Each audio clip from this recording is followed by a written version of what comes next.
Musk kembali mengejutkan dunia, tapi kali ini bukan dengan teknologi roket atau mobil listrik. Untuk pertama kalinya, dia melempar gagasan politik yang sangat serius, membentuk partai ketiga di Amerika Serikat.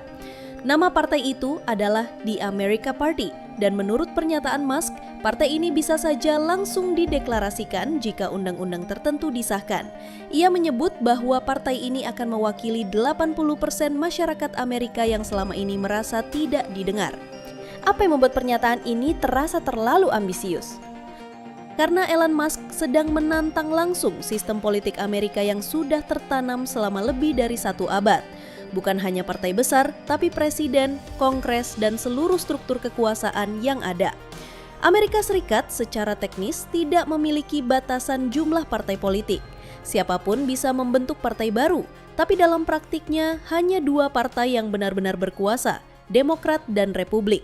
Dan selama 160 tahun belum pernah ada partai ketiga yang berhasil merebut jabatan presiden. Apa yang membuat sistem ini begitu sulit ditembus? Mengapa semua upaya membentuk partai ketiga selalu gagal? Jawabannya terletak pada 4 hambatan besar yang membuat sistem politik Amerika tertutup bagi pemain baru. Hambatan pertama adalah soal akses surat suara. Di banyak negara, termasuk Indonesia, untuk tampil di surat suara pemilu cukup mendaftarkan partai dan melengkapi dokumen. Tapi di Amerika, prosedurnya jauh lebih kompleks. Setiap negara bagian punya aturan sendiri. Sebagai contoh, di California, satu partai baru harus mengumpulkan lebih dari 219.000 tanda tangan hanya dalam 105 hari. Di Texas, lebih dari 113.000 tanda tangan dalam waktu 70 hari. Dan di Florida, lebih dari 145.000.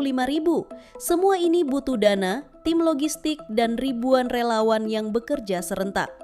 Demokrat dan Republik bisa melakukannya karena mereka punya jutaan pendukung yang tersebar di seluruh negara bagian. Tapi partai baru, mereka seringkali kesulitan bahkan untuk menembus satu wilayah.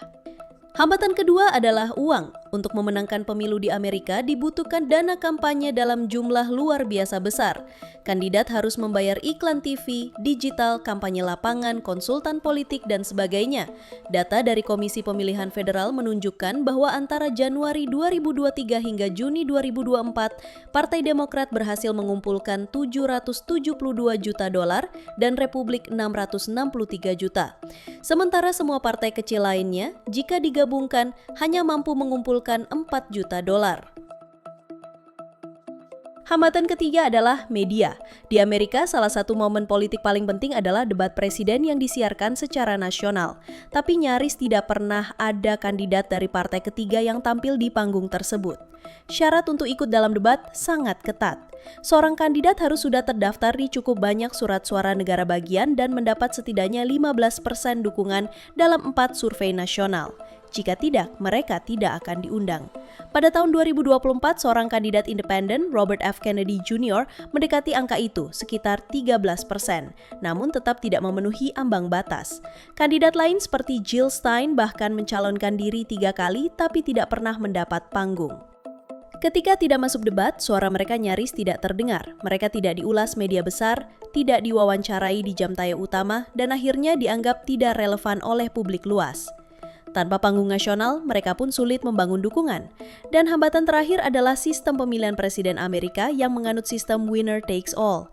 Dalam sistem ini, jika satu kandidat menang meski tipis di satu negara bagian, ia akan mendapat seluruh electoral votes dari negara bagian tersebut.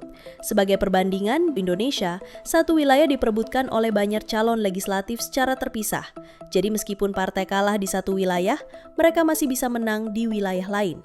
Tapi di Amerika, satu kekalahan berarti kehilangan seluruh suara negara bagian. Kasus Ross Perot tahun 1992 menjadi contoh nyata. Ia berhasil mendapatkan hampir 20 juta suara secara nasional, sekitar 19%. Tapi karena ia tidak menang di satu negara bagian pun, ia tidak mendapatkan kursi apapun. Kombinasi keempat hambatan ini menciptakan efek berantai. Tanpa akses suara, tanpa uang, tanpa panggung, dan tanpa insentif sistem, partai ketiga tidak punya peluang. Dan ini bukan sekedar hambatan teknis, ini adalah benteng sistemik. Lalu, kenapa Elon Musk tetap tertarik? Apa yang membuatnya berpikir bahwa ia bisa menembus benteng itu? Jawabannya mungkin terletak pada momentum. semakin banyak warga Amerika yang merasa kecewa dengan dua partai utama. Statistik menunjukkan bahwa sejak 2012, jumlah warga yang ingin partai ketiga terus meningkat. Dari sekitar 50%, naik menjadi 63% hanya dalam satu dekade. Salah satu penyebabnya adalah polarisasi ekstrim.